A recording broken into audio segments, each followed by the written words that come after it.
ഈ ഒരു പെയിന്റിംഗ് എങ്ങനെയുണ്ട്? ആദ്യമായിട്ടാണ് ഞാനൊരു റിയലിസ്റ്റിക് പെയിന്റിംഗ് ട്രൈ ചെയ്തത്. അതിൻ്റെതായ കുറച്ച് പ്രശ്നങ്ങളൊക്കെ പറ്റിയിട്ടുണ്ട്. ഫസ്റ്റ് ടൈം ആയതുകൊണ്ട് തന്നെ ഞാൻ ഒരു സിമ്പിൾ പെയിന്റിംഗ് ആണ് ചൂസ് ചെയ്തത്. ഒരു ഓറഞ്ച് ജ്യൂസിന്റെ പിക്ചറാണ് ഞാൻ എടുത്തത്. ആദ്യം തന്നെ നമ്മളൊന്ന് പെൻസിൽ വെച്ചൊന്ന് വരച്ചു കൊടുക്കണം. എന്നിട്ട് ഓറഞ്ച്, പിന്നെ ഒരു ലൈറ്റ് ഓറഞ്ച്, ഒരു യെല്ലോ, ഇത് മൂന്നും കൂടി ഒന്ന് ബ്ലെൻഡ് ചെയ്ത് കൊടുക്കണം. പിന്നെ നമ്മുടെ ഗ്ലാസ് ഒന്ന് റിയലിസ്റ്റിക് ആക്കാൻ വേണ്ടി ബ്ലാക്ക് ആൻഡ് വൈറ്റ് പെയിന്റ് ഒന്ന് മിക്സ് ചെയ്തിട്ട് ഒന്ന് ഷെയ്ഡ് ചെയ്ത് കൊടുക്കണം. അതുപോലെ തന്നെ വൈറ്റ് പെയിന്റ് എടുത്തിട്ടും ഇതുപോലെ ഒന്ന് ഷെയ്ഡ് ചെയ്ത് കൊടുക്കണം. അപ്പോഴേക്കും നമ്മുടെ ഗ്ലാസിന്റെ പരിപാടിയൊക്കെ കഴിയും. പിന്നെ ഓറഞ്ചും ഈ സെയിം കളേഴ്സ് എടുത്തൊന്ന് ഷെയ്ഡ് ചെയ്ത് കൊടുക്കണം. കഴിഞ്ഞു, ഇത്രയുള്ള പരിപാടി. അപ്പം നിങ്ങൾക്ക് ഇഷ്ടപ്പെട്ടോ, ഇത് റിയലിസ്റ്റിക് ആയോ എന്നൊക്കെ കമന്റ് ചെയ്യും. ഈ ഒരു പെയിന്റിംഗ് എങ്ങനെയുണ്ട്? ആദ്യമായിട്ടാണ് ഞാനൊരു റിയലിസ്റ്റിക് പെയിന്റിംഗ് ട്രൈ ചെയ്തത്.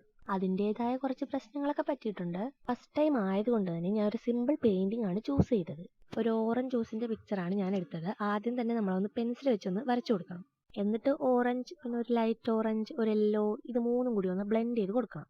പിന്നെ നമ്മുടെ ഗ്ലാസ് ഒന്ന് റിയലിസ്റ്റിക് ആക്കാൻ വേണ്ടി ബ്ലാക്ക് ആൻഡ് വൈറ്റ് പെയിന്റ് ഒന്ന് മിക്സ് ചെയ്തിട്ട് ഒന്ന് ഷെയ്ഡ് ചെയ്ത് കൊടുക്കണം. അതുപോലെ തന്നെ വൈറ്റ് പെയിന്റ് എടുത്തിട്ടും ഇതുപോലെ ഒന്ന് ഷെയ്ഡ് ചെയ്ത് കൊടുക്കണം. അപ്പോഴേക്കും നമ്മുടെ ഗ്ലാസിന്റെ പരിപാടിയൊക്കെ കഴിയും. പിന്നെ ഓറഞ്ചും ഈ സെയിം കളേഴ്സ് എടുത്തൊന്ന് ഷെയ്ഡ് ചെയ്ത് കൊടുക്കണം. കഴിഞ്ഞു, ഇത്രയുള്ള പരിപാടി. അപ്പം നിങ്ങൾക്ക് ഇഷ്ടപ്പെട്ടോ, ഇത് റിയലിസ്റ്റിക് ആയോ എന്നൊക്കെ കമന്റ് ചെയ്യും.